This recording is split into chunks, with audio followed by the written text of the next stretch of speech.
Muy bien, colegas, vamos a iniciar con el taller, la sesión 3.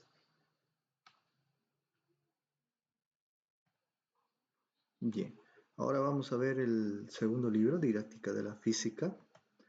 Ya en anteriores sesiones habíamos indicado de que este libro básicamente tiene una estructura similar a una tesis, en la cual se plantean estrategias de didáctica de la enseñanza del área de la física en la formación de nuevos maestros de esta área.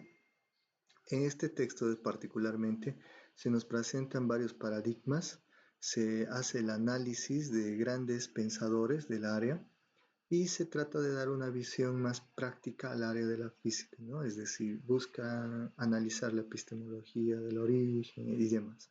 Sin embargo, ya vamos a ir viendo cada uno de estos puntos, eh, obviamente lo más rápido posible, porque no nos olvidemos que las sesiones son eh, muy cortas. Bueno, iniciando. Ya anteriormente habíamos hablado algo respecto a las imágenes de cada uno de los textos.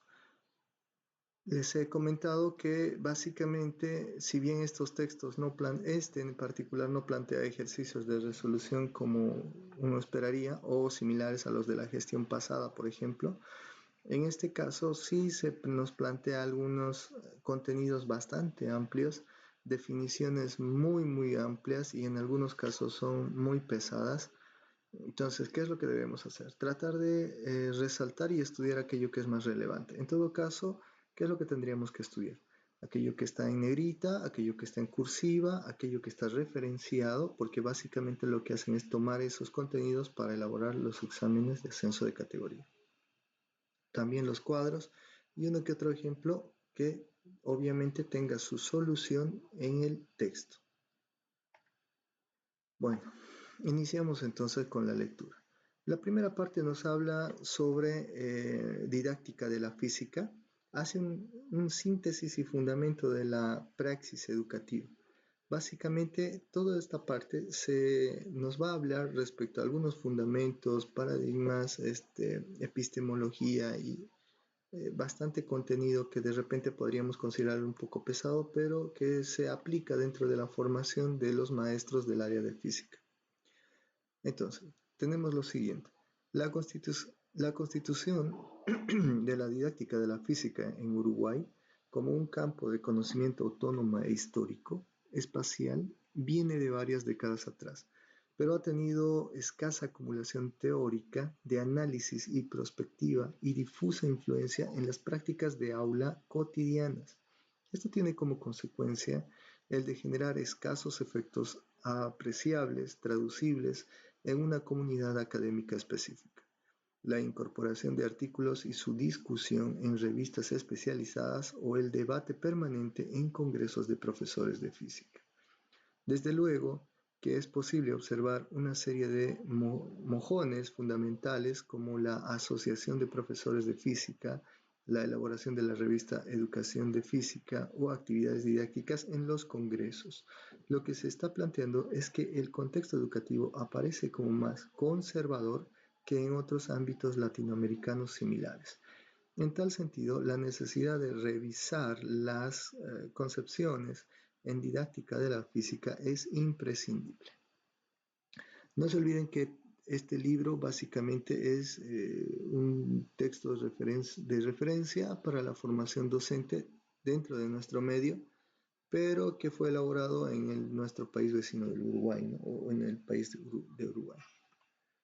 Bueno, tener una concepción didáctica implica tener un concepto sobre la educación, sus funciones y sus límites, y simultáneamente una concepción sobre el hombre y su papel histórico. Ahora, me detengo aquí para hacer una aclaración. No nos olvidemos que la parte que se encuentra entre comillas y con cursiva es aquella que se extrae de otro autor. En este caso, por ejemplo, el párrafo que voy a citar a continuación es del libro de Popkewitz, 1985. Ahora, ¿por qué es importante aquello que está entre comillas y con cursiva?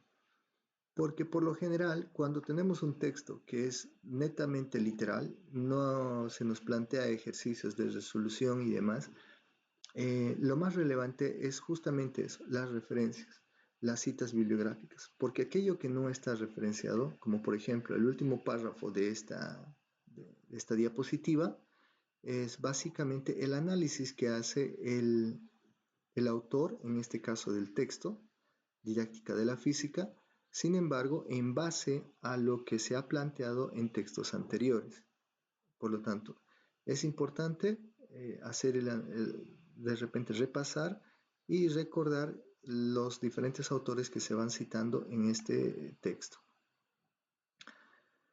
Bien, las ciencias sociales, como la educación y la didáctica, son también un producto social y no son neutrales, ni están libres de interés, ni son independientes del contexto político. Los métodos, los procedimientos y los resultados de la indagación contienen una visión determinada de los sistemas sociales, y la definición que hacen de los problemas está determinado por la cultura y la historia.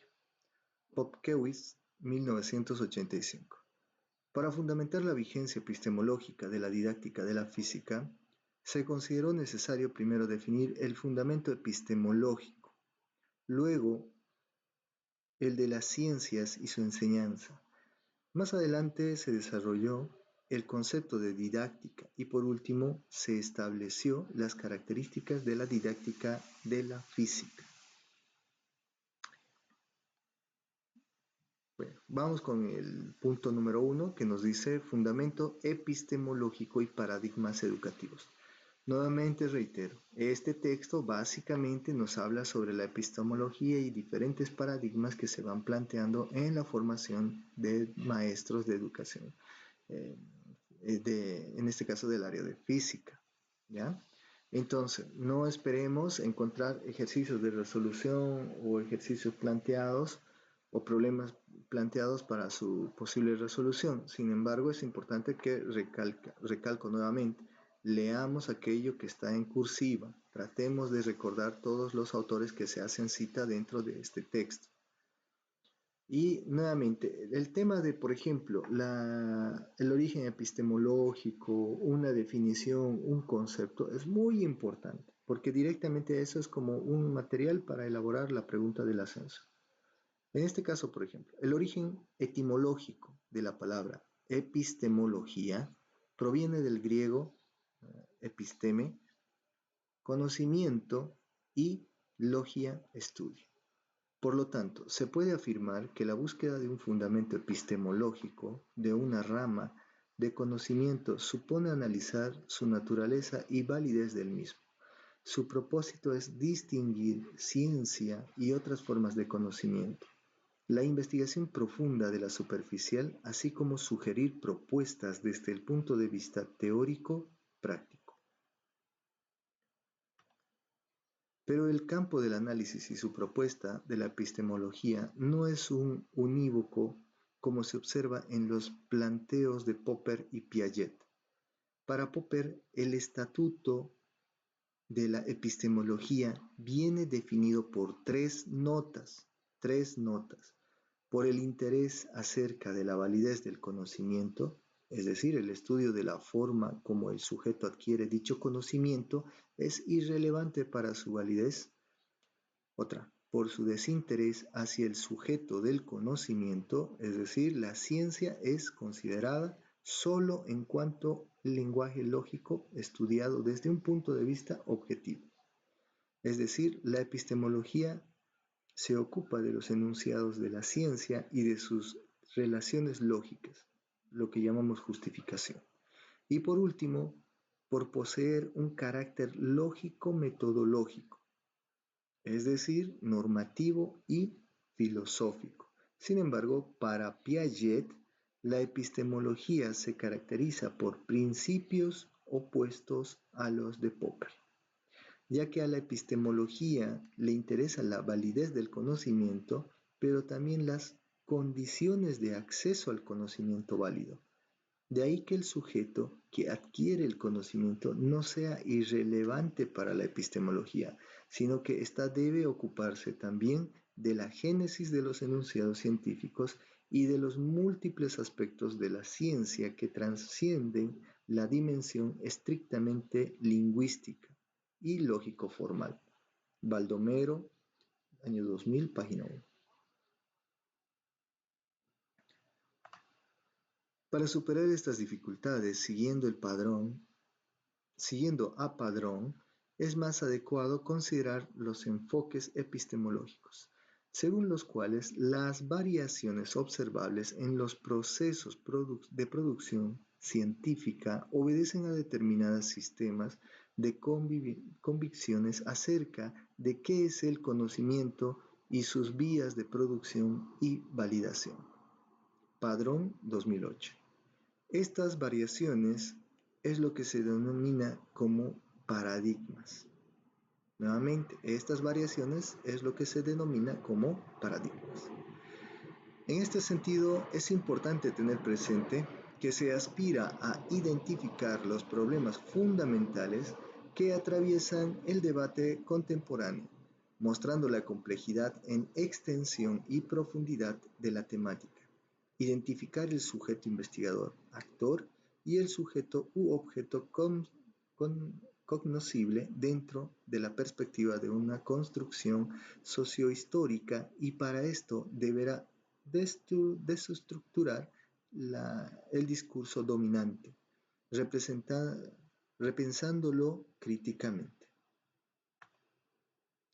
Es justamente en el ámbito de la formación docente donde se forma el profesional de la educación y se desarrolla la didáctica de la física, que se produce la mayor complejidad de la discusión epistemológica. Se pretende asumir la formación docente y el oficio de formador en relación a un modelo complejo, pensando el conocimiento de una manera diferente e incorporar la complejidad para objetivar las propias prácticas como objeto de estudio, incorporando los aportes de la teoría de la subjetividad. Se incluye además el atravesamiento de otros ejes de análisis, como la situacionalidad histórica, las relaciones de poder-saber, la relación teórica-práctica y la vida cotidiana. Podemos pensar que, si la epistemología subyacente puede ser una de las fuentes del problema, es factible utilizar el análisis epistemológico como herramienta para contribuir a la orientación y a la superación de las prácticas de formación docente. Gorodkin. En este caso, cada paradigma aparece como un factor organizador frente a otros paradigmas. Factor interparadigmático, así como y en forma simultánea organiza a los individuos que forman parte de él, es decir, factores intraparadigmáticos. Así, un paradigma organiza los procesos sociales y psicológicos y ofrece a los individuos una forma que rivalizan con la que propone los demás paradigmas, de mediar significados más complejos que los que brinda el discurso ordinario. Popkewitz, 1988. Esto se traduce en la construcción de un paradigma didáctico. En este caso se plantea una opción epistemológica sobre una diversidad de posibles concepciones, pero antes es necesario introducir una posible definición de ciencia. Bien, ahora, habiendo hecho la lectura de este primer segmento, de primera parte del texto, vamos a resolver algunas preguntas o básicamente sacar algunas preguntas de este contenido. Son modelos de preguntas que ya les he mencionado en la primera sesión de cómo se estructura, cuáles son los criterios que los técnicos utilizan para estructurar este tipo de preguntas en base a la bibliografía que plantean para cada ascenso de categoría, ¿no? Entonces, nuevamente, tengo que hacerles recuerdo de que deben concentrar toda su energía en hacer lectura de la bibliografía que se ha planteado para esta gestión. Y no necesariamente los exámenes pasados de gestiones pasadas posiblemente aporten gran significancia a mi proceso de aprendizaje para este examen, ya que la bibliografía no es la misma. Si ustedes recuerdan, la bibliografía de la gestión pasada no es la misma que esta. En todo caso, lo que ustedes tendrían que ver es de leer única y exclusivamente estos dos libros para las 45 preguntas que le corresponden al área de física. No se olviden que las otras 45 preguntas son ya administrativa, la parte legal y normativa, que por lo general ya nosotros lo vamos repasando día a día, ¿no? Pero en todo caso, debemos siempre tratar de buscar solamente concentrarnos en la bibliografía que se nos plantea para cada gestión. Bien, la primera pregunta, ¿qué es lo que nos indica? Nos dice, para fundamentar la vigencia epistemológica de la didáctica de la física, se consideró necesario primero definir, inciso A, fundamento epistemológico, inciso B, fundamento de las ciencias y su enseñanza, inciso C, desarrollar el concepto de didáctica, inciso D, establecer las características de la didáctica de la física. Bien, no nos olvidemos que en el examen ustedes tienen 1 minuto y fracción por cada pregunta, ya que solamente tenemos 120 minutos para resolver las 90 preguntas del examen de ascenso de categoría. Entre ellas, obviamente, ese minuto y fracción tienen que tomarle para la lectura, el análisis y rellenar el bolillito que tenemos en la hoja de respuestas, ¿no? Y ya de seguro ya también se les ha instruido cómo deben rellenar el bolillito de la hoja de respuestas, ¿no? No deben hacerlo cruzándose de la esferita o del círculo en todo caso, porque ya la máquina, que es un lector óptico, que lee la hoja de respuesta únicamente, básicamente no lo considera como una pregunta o como una respuesta aceptable, ¿no? A pesar de que ustedes tal vez sí dieron con el resultado, pero la máquina no lo toma como respuesta correcta. Bien, en todo caso, lo primero que habíamos leído en la parte primera nos indicaba que los fundamentos epistemológicos era necesario definirlo, porque básicamente todos los autores, más allá de las diferencias que tenían en uno y otro, como por ejemplo Popper y Piaget, básicamente ambos pensaban que lo primero que tendrían que hacer era fundamentar la epistemología. Bien. Segundo, de acuerdo al origen etimológico de la palabra epistemología, episteme significa, bien, no se olviden que eso es lo que les estaba mencionando. Debido a que este libro es netamente literal, es decir, se nos plantea mucho contenido y muy poco del área realmente así tal cual específico, como es decir, problemas propuestos o resueltos. Sin embargo, se plantea bastante terminología y teoría que se aplica dentro de nuestra formación como maestros, ¿ya? Por lo tanto, es necesario que ustedes conozcan la etimología de varias palabras porque puede ser material para pregunta y esto está dentro del texto, no nos olvidemos. Entonces, ¿qué nos decía? Episteme significa, inciso A, sabiduría, inciso B, conocimiento, inciso C, aprendizaje, inciso D, ninguna de las anteriores. Bien, básicamente la respuesta es inciso B, conocimiento, ¿no es cierto? Episteme es conocimiento y logios el estudio. Bien. Una tercera pregunta.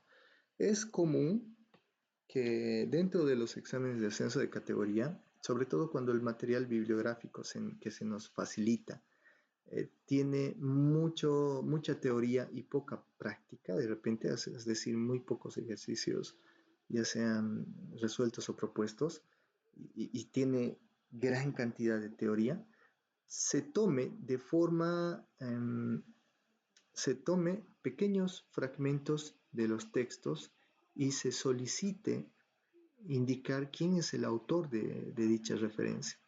Entonces, en este caso, por ejemplo, la tercera pregunta nos dice, ¿qué autor plantea la siguiente definición? Para el autor, obviamente, el estatuto de la epistemología viene definido por 3 notas.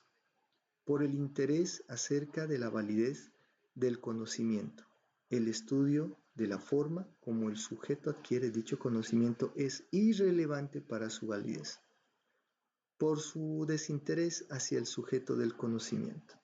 La ciencia es considerada solo en cuanto lenguaje lógico estudiado desde un punto de vista objetivo. Es decir, la epistemología se ocupa de los enunciados de la ciencia y de sus relaciones lógicas, justificación. Y por último, por poseer un carácter lógico-metodológico, es decir, normativo y filosófico. Inciso A, Popper. Inciso B, Piaget. Inciso C, Baldomero. Inciso D, ninguno de los anteriores. De hecho, estos tres autores están dentro de esta misma página, ¿no?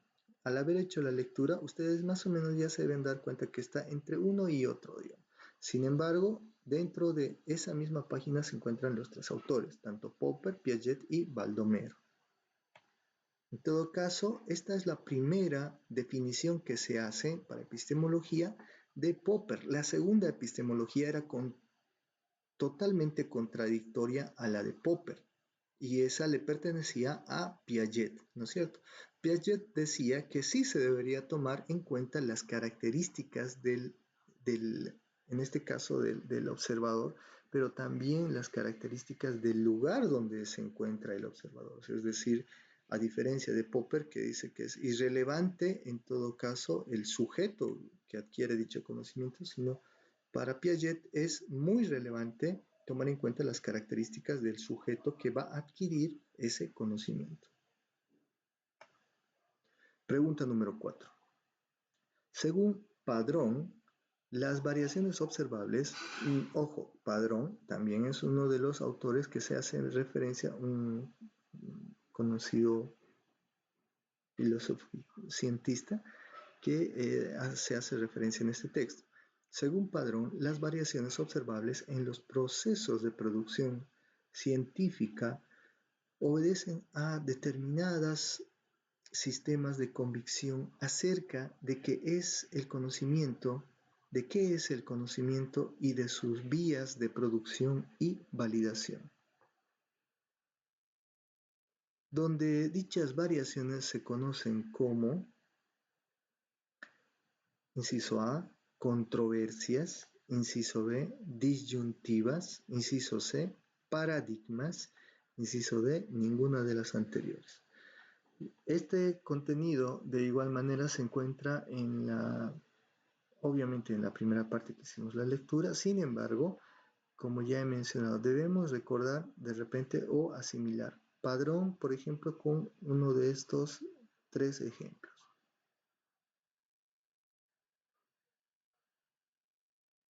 Bien, en todo caso, habíamos hablado y indicado dos veces que se trataban de los paradigmas, ¿no es cierto? Porque estábamos hablando sobre, primero, la epistemología, la definición de epistemología, y posteriormente de que justamente por este tipo de definiciones surgían los paradigmas, que eran variaciones de la observación de un proceso científico que obedecía a la determinación de un sistema determinado. Entonces, a eso se denominaba paradigmas. Una quinta pregunta. ¿Cuál es el ámbito donde se desarrolla la didáctica de la física, que se produce la mayor complejidad en la discusión epistemológica? Recuerden que este texto es básicamente de formación docente. Por lo tanto, en el texto y para el autor, hace referencia a esto en lo anteriormente leído. Sin embargo, ustedes deben recordar que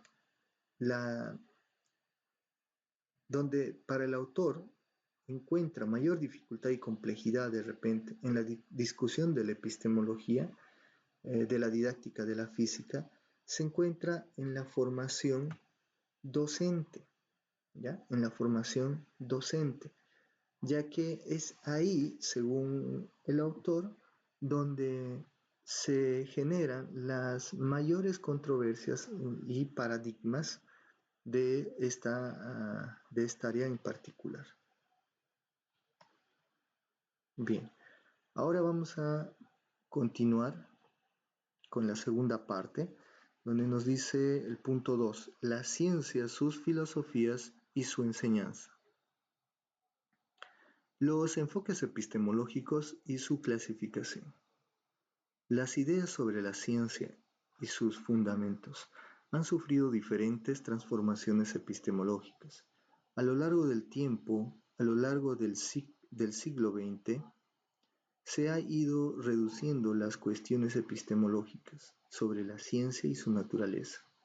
Los mismos se concentran en temas como la conceptualización de las teorías científicas, la inconmensurabilidad, las anomalías, las controversias y el contraste entre teorías, así como las condiciones que causan el cambio de teorías y el progreso científico, la conceptualización del progreso mismo, los métodos y criterios de validación del conocimiento científico, la racionalidad científica, el concepto de verdad, los intereses y determinantes de la producción científica. Vázquez A., 1994. En este análisis, la introducción del enfoque epistemológico se sustenta en determinadas convicciones y supuestos del tipo ontológico y gnoseológico, reconociendo las diferentes propuestas que se realizaron. Desde el punto de vista gnoseológico, referida a las convicciones del origen del conocimiento, se lo puede simplificar en dos tipos de valores: empirismo y racionalismo. Desde el punto de vista ontológico, analizando la relación del sujeto con la realidad, se puede pensar en dos enfoques: idealismo y realismo. De la interacción de estas dos variables surge una tabla de doble entrada que expresa los cuatro grandes enfoques a nivel epistemológico. Padrón 2008.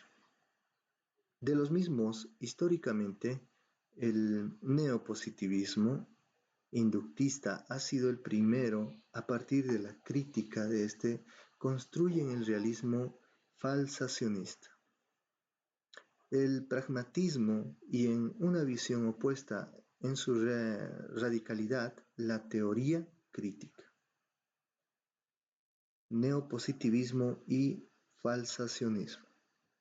A mediados de los 50 se encuentra como concepción dominante la neopositivista, que trata de extrapolar algunos aspectos de las prácticas de los investigadores en ciencia, logrando gran receptividad aún en el ámbito educativo, y no solo en la enseñanza de las ciencias. La ciencia para estos se elabora a través de los hechos, objetivos neutrales y sustentando a la teoría pero independiente de la misma. Se acepta como científicas aquellas proposiciones probadas en forma directa e indirecta, a través de la experimentación. En caso de alguna de ellas no coinciden con el experimento, se considera que es errónea la teoría que lo generó o el experimento debe mejorarse para superar posibles fallas. En todo caso, la proposición está congelada. Hasta que se denominen los convenientes, la ciencia es observada como acumulativa a lo largo de la historia y la generación hacia teorías más abarcadoras e integradoras, siendo la física clásica, en su versión más lineal, como el ejemplo paradigmático. Como respuesta al inductivismo neopositivista, surge el falsacionismo de Popper. En este, la falsedad de uno de sus enunciados no implica el destierro del mismo, sino que pone en duda la teoría que lo sustentaba. La teoría es falsa, es decir, la teoría es falsa. Para superar la vieja teoría, se exige la elaboración que corrija los errores para las anteriores y pueda hacer predicciones hasta que sea falsa o falsada nuevamente. Ambas son neopositivistas porque consideran a la ciencia, uno, en primera, la separación entre el contexto del descubrimiento, es decir, cómo han surgido las ideas, y el contexto de la justificación, es decir, relaciones lógicas entre proposiciones teóricas y empíricas, interesándose fundamentalmente por este último. Segundo, la distinción entre los términos observacionales y teóricos, siendo los primeros los jueces absolutos de la ciencia. Tercero, la filosofía de la ciencia pretende tener un carácter normativo respecto a la ciencia.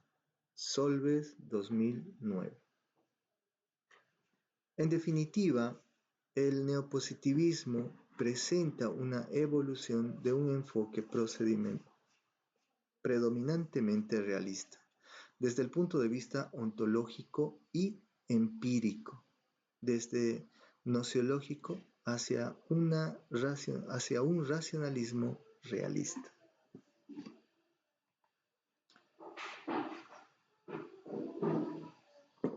El contexto crítico. A partir de la década de los 60, comienza a surgir nuevos enfoques epistemológicos. Kuhn, Feyerabend, Lakatos, Tolning, que ponen en tela de juicio a la realidad, entendida como lo observable por los sentidos y la experimentación como juez de lo correcto.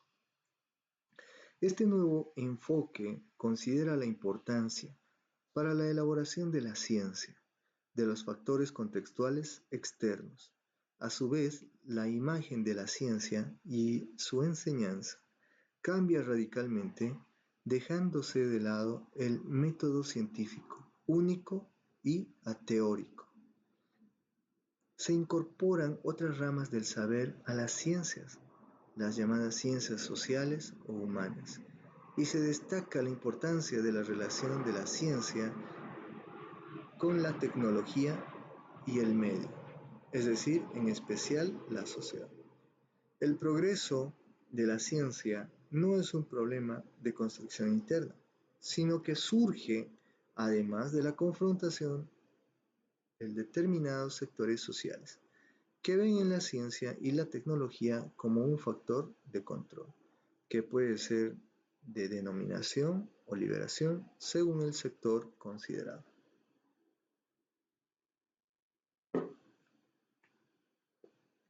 Dentro de este enfoque racionalista idealista se destaca la escuela de Frankfurt, que da lugar a la teoría crítica a partir de los aportes del marxismo y desarrollando la dialéctica de la dominación con influencia en educadores latinoamericanos, Saviani y Livaneo.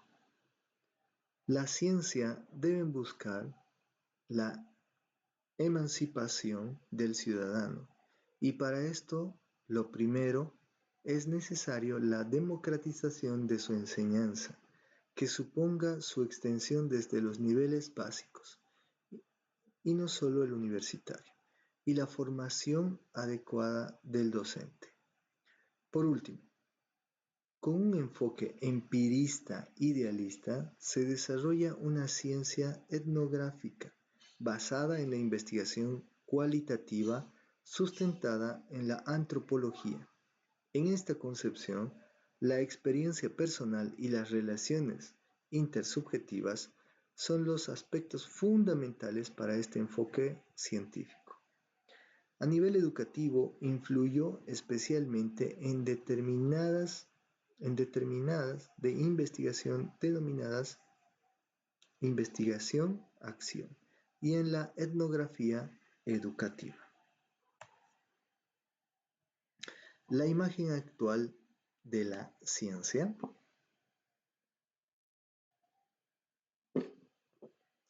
La discusión anterior no aparece ni en los textos, y menos aún en los medios de comunicación.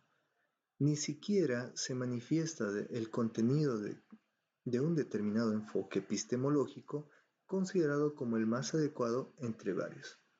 La imagen de la ciencia se encuentra implícita en el discurso y esto le permite tener una infinidad de máscaras para ser representadas según la ocasión. Por lo general, se preconiza una imagen de una ciencia neutral, guiada por la búsqueda, guiada seguramente por la búsqueda de una verdad temporal, con una acumulación del conocimiento, creados por genios, individuos únicos de gran inteligencia, cuyo ejemplo típico es Einstein, y no como procesos colectivos. Es una ciencia que se encuentra por encima de la problemática cotidiana, como las crisis económicas o los inconvenientes políticos. Junto a la misma se considerará a la ciencia lo que se produce a nivel empírico dentro de un espacio especial, llamado laboratorio. En este el científico es un hombre obsesionado que experimenta día y noche para la satisfacción de su ego personal, al estilo Frankenstein, en la versión negativa o Marie Curie en la positiva. Estas imágenes obviamente reflejan con mayor o menor pureza enfoques epistemológicos como el neopositivismo realista racional en el primer caso y el empirismo en el segundo.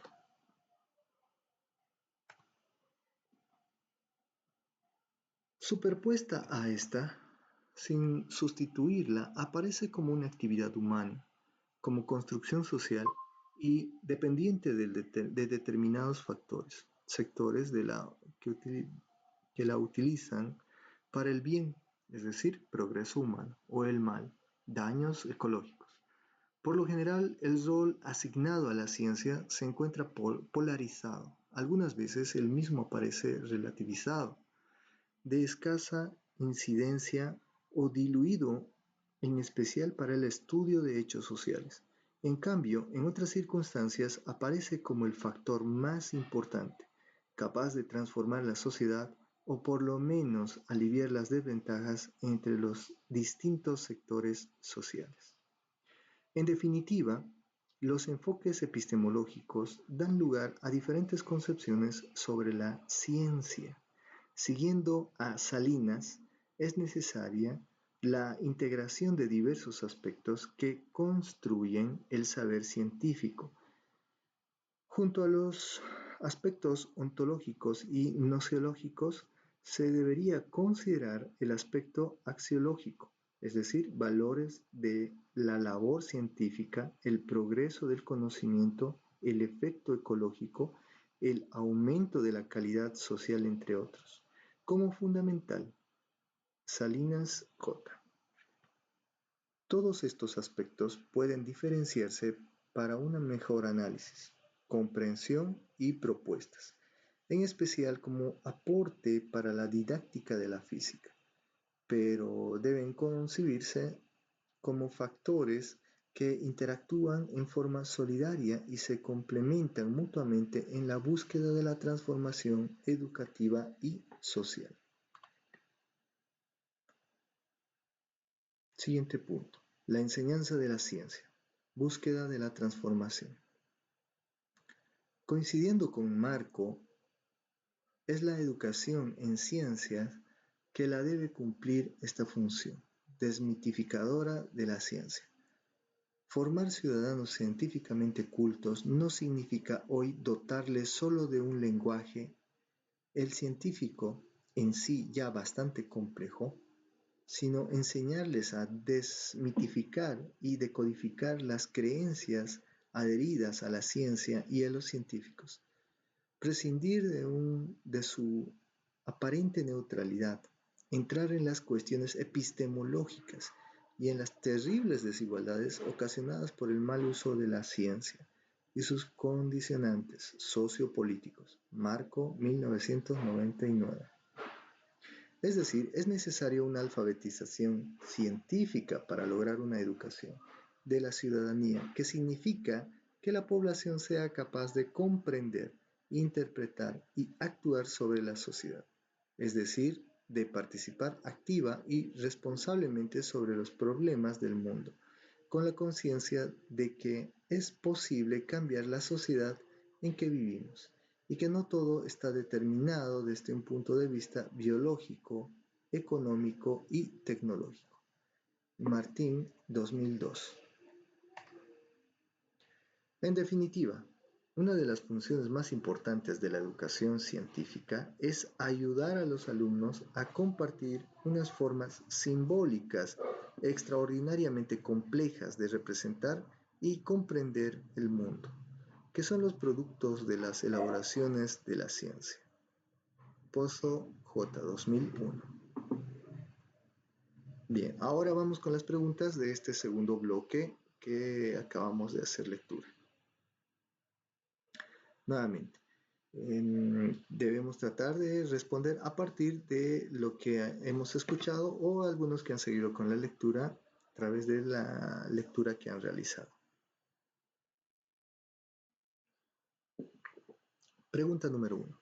El texto, la conceptualización de las teorías científicas, la inconmensurabilidad, las anomalías, las controversias y el contraste entre teorías, así como las condiciones que causan el cambio de teoría y el progreso científico, la conceptualización del progreso mismo, los métodos y criterios de validación del conocimiento científico, es decir, la racionalidad científica, el concepto de verdad, los intereses y determinantes de la producción científica corresponden a, nuevamente reitero, para los que están ingresando, en textos como este, cuyo contenido es prácticamente todo, es decir, literal, no hay una parte práctica, ya sean de ejercicios propuestos o resueltos, lo más relevante son aquello que se encuentra entre comillas, citas, definiciones, referencias, y eso es lo que tenemos que memorizar o tratar de memorizar o relacionar el autor con dicho contenido, dicha parte del texto. Porque lo que hacen es justamente esto, tomar parte del texto e indicar a qué autor corresponde o de quién es esta cita bibliográfica. Es decir, hasta el momento hemos visto que hay muchísimos autores que han sido citados, sin embargo, cada uno tuvo un aporte bien específico y tal vez es lo importante es recordar por aquello que es específico a cada uno de estos autores. En este caso, el autor es Vázquez A. Es más o menos lo que estuvimos leyendo y analizando al principio del segundo bloque. Segunda pregunta. La epistemología, desde el punto de vista gnoseológico, referida a las convicciones del origen del conocimiento, se lo puede simplificar en dos tipos de valores, los cuales son empirismo y científico, empirismo y racionalismo, empirismo y sociológico, o ninguno de los anteriores.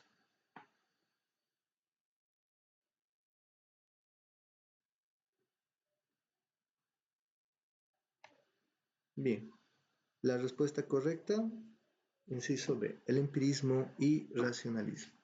De nuevo, la epistemología desde el punto de vista gnoseológico, referida a las convicciones del origen del conocimiento, se puede simplificar esto en dos tipos de valores. Y estos tipos de valores son el empirismo y el racionalismo. Otra.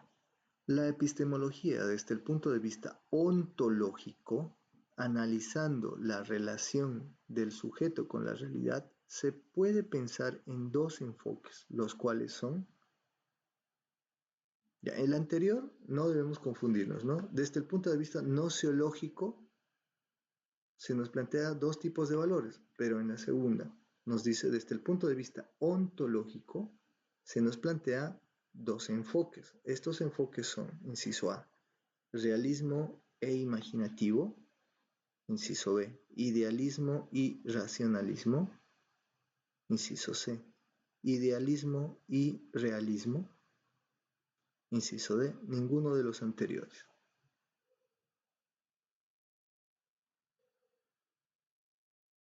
Muy bien. En todo caso, estos enfoques son el idealismo y realismo. El idealismo y realismo.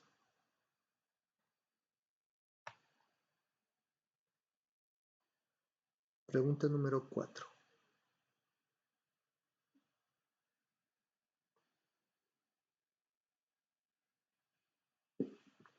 La pregunta 4 nos dice, ¿cuál es la concepción que a mediados de los 50 se encuentra como concepción dominante, que trata de extrapolar algunos aspectos de la práctica de los investigadores en ciencia, logrando gran receptibilidad aún en el ámbito educativo y no solo en la enseñanza de las ciencias?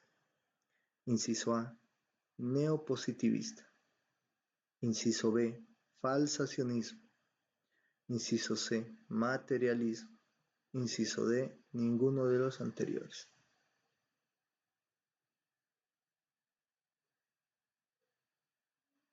Muy bien. La respuesta correcta, el neopositivista. Una quinta pregunta. Determinar cuál de los siguientes criterios no es parte de los tres planteados del análisis realizado por Solbes para el neopositivismo y falsacionismo. Es decir, nos están pidiendo determinar el que no corresponde a los tres puntos planteados por Solbes, ¿no? Entonces, tenemos el inciso A, la primera opción, dice, la separación entre el contexto del descubrimiento, es decir, cómo han surgido las ideas, y el contexto de la justificación, es decir, relaciones lógicas entre proposiciones teóricas y empíricas, interesándose fundamentalmente por este último.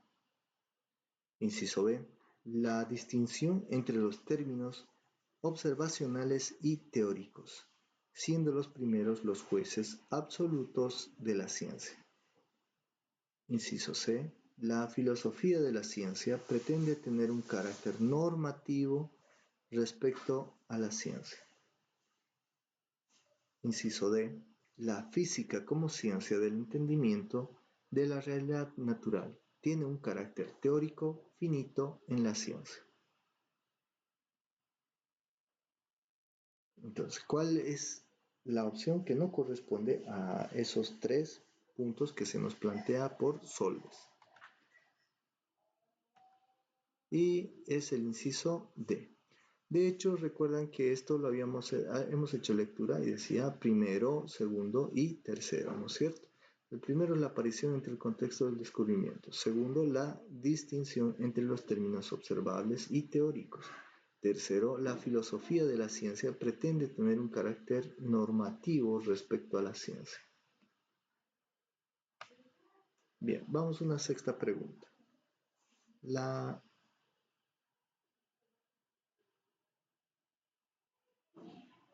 sexta pregunta, perdón, es la misma, solamente se ha colado ahí. Vamos al tercer bloque del día de hoy. El tercer bloque nos dice la didáctica dentro de formación docente. Nuevamente, este libro se utiliza como referencia para la formación docente en escuelas de Uruguay, pero también se toma en cuenta en la bibliografía para la formación docente en nuestras unidades de formación académica o en las escuelas o en las SFENS, ¿no? Entonces, también es parte de esto. Ahora, de repente no es tan utilizado en nuestro ámbito laboral. Sin embargo, sí se aplica en la formación de los docentes del área de física. Por lo tanto, para esta gestión se ha planteado este texto como base para las 45 preguntas de nuestra especialidad. Primero, campo de acción de la didáctica. La didáctica se ocupa de la educación del estudiante y la formación del ciudadano como actividad de enseñanza. La misma debe reflexionar y actuar en un doble ámbito. Por un lado, en el ámbito escolar, sus problemas internos, el docente y los alumnos, sus características y su interacción, el proceso producto de enseñanza-aprendizaje, los métodos y los contenidos de aprendizaje, la influencia más inmediata del medio social. Por el otro, a nivel global, el aspecto social político, el control y la evolución del conocimiento, quienes deben aprender y para qué papel tiene la educación en el espacio-tiempo, histórico-social, cómo modificar la actual situación, etc. Y esto se manifiesta en la ubicación de la didáctica en el discurso actual. En todo este proceso de posicionamiento de la teoría didáctica tiene lugar una situación, por lo demás paradójica. La convivencia y complementariedad de, por una parte, un discurso que propugna el cambio educativo a través del desarrollo profesional y autónomo de los profesores y profesoras desde la reflexión crítica de la investigación-acción, y por otra, un discurso radical que viene a poner de manifiesto las poderosas fuerzas sociales, económicas y políticas que influyen en la escuela como aparato de reproducción cultural. Salinas B. En ambos casos, la didáctica confluye hacia una herramienta para obtener una visión global del sistema educativo, pensando en la formación del alumno como persona y actuar en la transformación del sistema educativo que a su vez debe dar lugar a transformaciones sociales. Simultáneamente debe ser un instrumento en el sentido dialéctico para establecer una relación entre estas dos concepciones didácticas. Cuando se piensa en el papel de la didáctica, se debe considerarla como conocimiento científico y como instrumento de lo contrario, su acción es parcial e incompleta. La labor científica tiene dos aspectos principales. Uno, que rectifica incesantemente el modo de conocimiento, rectifica y refuerza los órganos de las sensaciones, elabora principios y nuevos complejos de inducción y deducción. Esto afina los instrumentos de la experiencia y de su control. Otro que aplica este complejo instrumental, es decir, de instrumentos materiales y mentales, al establecimiento de lo que hay en las sensaciones de necesario o arbitrario, individual, transitorio. Gramsci, 1972. En definitiva, en este caso se propone una visión didáctica que pretende entrocarse con la línea epistemológica en la enseñanza de la física llevada a cabo en Santa Catalina, Brasil. Otras de las líneas de investigación están influyendo en la enseñanza de la física. Los trabajos que procuran una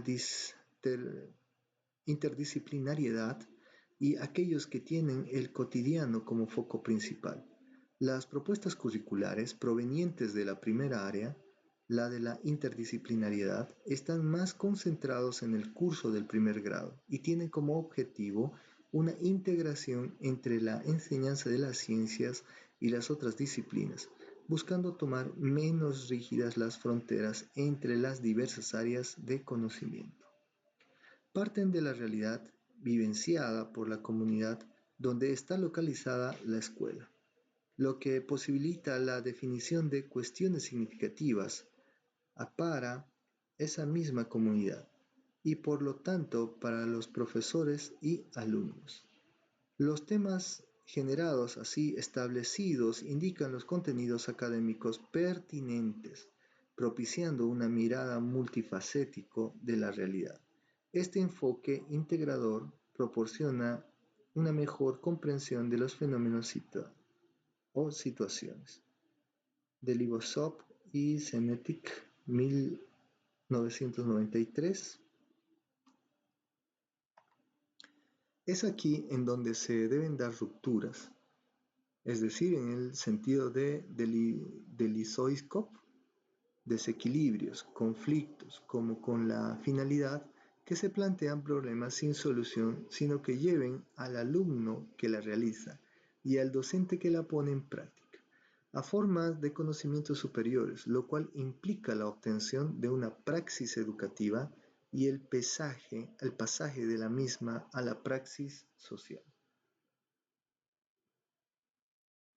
Una de las características de la educación progresista y transformadora es la ruptura en cuanto a categoría, que debe ocurrir durante el trabajo didáctico-pedagógico. A nivel cognitivo, obviamente son rupturas que el propio alumno y también el docente deben realizar, pero también obviamente que ocurran rupturas en el proceso educativo trasciende la estricta individualidad del sujeto. Es obligación de la educación escolar, por su función social, contribuir para la formación del colectivo de los educandos, de modo de propiciar las rupturas para que un sujeto particular de ese colectivo no dependa de su individualidad. Delisoikov, 1991. Esto significa que no se pueda pensar solamente en la didáctica como un problema práctico para resolver situaciones coyunturales. En el salón, ¿cómo doy hoy mi clase? O a nivel global, ¿cómo hay que enseñar el programa vigente? Como tampoco es un problema teórico para reanalizar el aula. ¿Qué características tiene el aprendizaje de los alumnos? Ni para observarla desde afuera. ¿Qué influencia ejerce la economía en la didáctica? La didáctica posee todos estos elementos, pero se analizan comúnmente aislados entre sí, o se la considera como teoría desconectada del quehacer diario o como práctica resolviendo problemas inmediatos, coyunturales sin relación con factores socioculturales. Esto se manifiesta en el docente, el cual tiene una teoría, lo que debe hacer según sus aspiraciones y a su vez tiene una práctica, lo que puede hacer. Esta contradicción no es superada y en muchas veces es fomentada, apareciendo el docente como el culpable de la mala enseñanza y en definitiva no se obtiene la praxis educativa, con la correspondiente contradicción dialéctica entre la teoría práctica que permita superar la situación. La asignatura didáctica de la física se enmarca dentro de las propuestas epistemológicas del nuevo plan de formación docente, cuando se afirma que los docentes deben ser conocedores profundos del saber disciplinar, para llegar a entender sus vínculos con las demás áreas del conocimiento y poder enseñar las disciplinas desde esa perspectiva de integración. Cuando el docente conoce la estructura epistemológica profunda de lo que debe enseñar, así como los procesos puestos en juego en los aprendizajes de los estudiantes, será capaz de desarrollar una mirada crítica sobre sus propios saberes y por tanto abrirlo en todas las direcciones necesarias para mejorar su comprensión del mundo. De FPD a 2007. La propuesta didáctica no supone que no se pueda, es decir, y que se deba, fragmentar los problemas para comprenderlos mejor. Es más, esto es lo que se hace cuando se investiga y o se trabaja en la docencia. Pero se debe tener claro que se está abstrayendo y simplificando la realidad. Se la está idealizando. La realidad educativa es una unidad compleja y diversa en sus manifestaciones. La misma es mucho más que la simple sumatoria de las partes y la didáctica debe tratar de conocerla en toda esa complejidad. Didáctica del sentido no común. El individuo se relaciona con un mundo material y social y establece interrelaciones que se transforman en experiencia para la praxis, es decir, para la elaboración teórica. La práctica en acción y la vinculación entre ambas, como estos elementos están matizados por el manto social, sus relaciones no se basan solamente en la objetividad, sino que existe un factor de imposición a todo nivel. Al suceder esto, puede haber contradicciones no resueltas o ni siquiera manifestarse entre la teoría y la realidad. Por esto se puede afirmar que todos los docentes hacen didáctica a partir del sentido común, resolución casual más experiencia de trabajo y de vida. Pero la aceptación de esta didáctica podría ser, en el mejor de los casos, solo el punto de práctica, de partida. Este sentido común no puede ser lo que fundamente el método de enseñanza que utiliza el docente, aunque la didáctica está y debe estar unida a la práctica. No es solo eso, es también teoría, práctica y teoría para solucionar problemas coyunturales, pero también debe estar unida a los fines de la educación, debe cumplir dentro de un contexto mucho más global. En esta conceptualización, el docente en el campo didáctico. Para superar esta problemática es que el docente, como ser social, debe investigar, no como un técnico especialista en física, es decir, que no lo es, sino en función de comprender y modificar el contexto real de lo que toca vivir. Esto significa reflexionar individual y colectivamente cómo cambiar sus formas de enseñanza, sus planteos teóricos y su rol como docente. Y junto a él, también el alumno debe cambiar su papel y no solo superar o esperar que se lo cambie. Sugiriendo a los educadores la necesidad de realización de investigaciones como forma de poder sustituir los modelos didácticos dominantes en las prácticas de enseñanza, se coloca en duda la concepción de la didáctica como una disciplina académica, cuyo objetivo es el desenvolvimiento, el análisis y la aplicación de modelos de enseñanza. La reconceptualización de la enseñanza separada de una problemática social más amplia. Esto es concebida en el abstracto de las fórmulas librescas o idealizada en las teorías personales importadas, emerge como estímulo a la relación de estudios. Ricci, Carvalho y Derceau, 1988. Muy bien. De ese tercer bloque, del punto 3 en todo caso del texto, vamos a responder algunas otras preguntas y con esto daríamos fin a la sesión del día de hoy. Entonces, para aquellos que recién han ingresado, no se olviden que esta sesión está siendo grabada y posteriormente será facilitada a través de la plataforma de la Academia Emprender. Evalúe su conocimiento. Bien, pregunta número 1. De acuerdo al campo de la acción de la didáctica, de acuerdo al campo de acción de la didáctica se ocupa de la educación del estudiante y la formación del ciudadano como actividad de enseñanza. La misma debe reflexionar y actuar en un doble ámbito, los cuales son, inciso A, el ámbito escolar y a nivel global, inciso B, el ámbito familiar y a nivel escolar, inciso C, el ámbito familiar y a nivel global, inciso D, ninguno de los anteriores.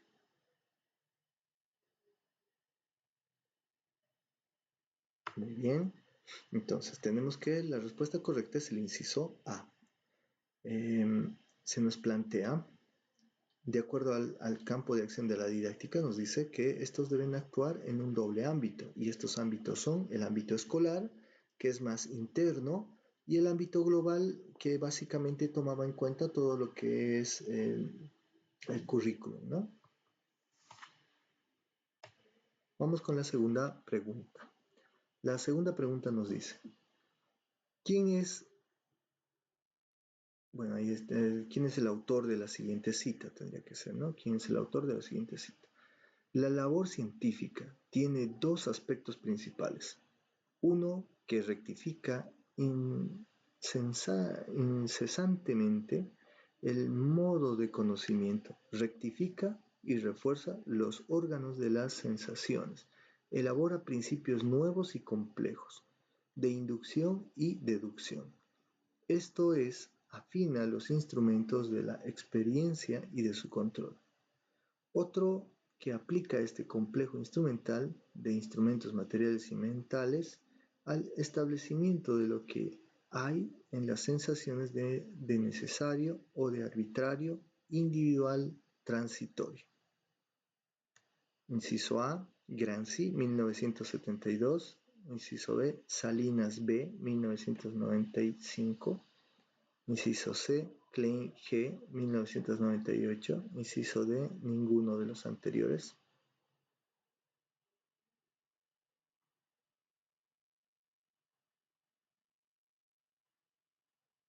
Y la respuesta correcta es, inciso A, Gramsci, 1972. Vamos a una tercera pregunta. La tercera pregunta del día de hoy nos dice, de acuerdo a lo escrito por Delisoikov, 1991, seleccione el análisis correspondiente a lo postulado. Inciso A, significa que no se puede pensar solamente en la didáctica como un problema práctico para resolver situaciones coyunturales en el salón. Inciso B, significa que no se puede pensar solamente en la didáctica como el problema teórico para resolver situaciones coyunturales en el salón. Inciso C, significa que no se puede pensar solamente en la didáctica como un problema didáctico para resolver situaciones coyunturales en el salón. Inciso D, ninguno es el análisis correcto. A ver, en principio, ustedes pueden ver que las tres primeras opciones son casi similares, exceptuando por un término, una palabra, el resto es exactamente igual. Por lo tanto, lo que nosotros debemos hacer es buscar la coherencia, si en el caso de que no hayamos hecho lectura de esta parte. Sin embargo, si hemos estado siguiendo la lectura, ya sabemos que la respuesta correcta es el inciso. En el caso de que no podamos identificar la respuesta correcta, ya que no hicimos lectura de esta parte, lo único que deben hacer es buscar el término que es más coherente, en todo caso, con la pregunta que se ha realizado. En este caso, la respuesta correcta es el inciso A. ¿No? Es el inciso A. Pregunta número 4. La pregunta número 4 nos dice lo siguiente. En la didáctica del sentido no común, ¿no? En el punto que habla didáctica del sentido no común, el individuo se relaciona con el mundo a nivel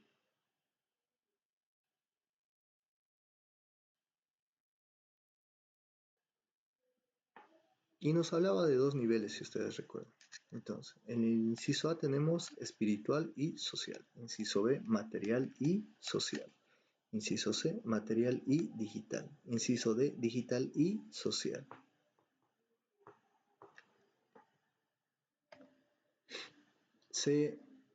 El individuo se relaciona con el mundo a nivel material y social. Material y social. Muy bien. Una quinta pregunta nos dice, en la didáctica del sentido no común, nuevamente en ese punto, ¿no? O sea, es decir, en ese subtítulo nos están indicando. ¿Se puede afirmar que todos los docentes hacen didáctica a partir del sentido común? Esto significa, inciso A, resolución casual más experiencia de trabajo y de vida especulativa. Inciso B, resolución casual más inexperiencia de trabajo y de vida cotidiana. Inciso C, resolución casual más experiencia de trabajo y de vida práctica. Inciso D, ninguna de las anteriores.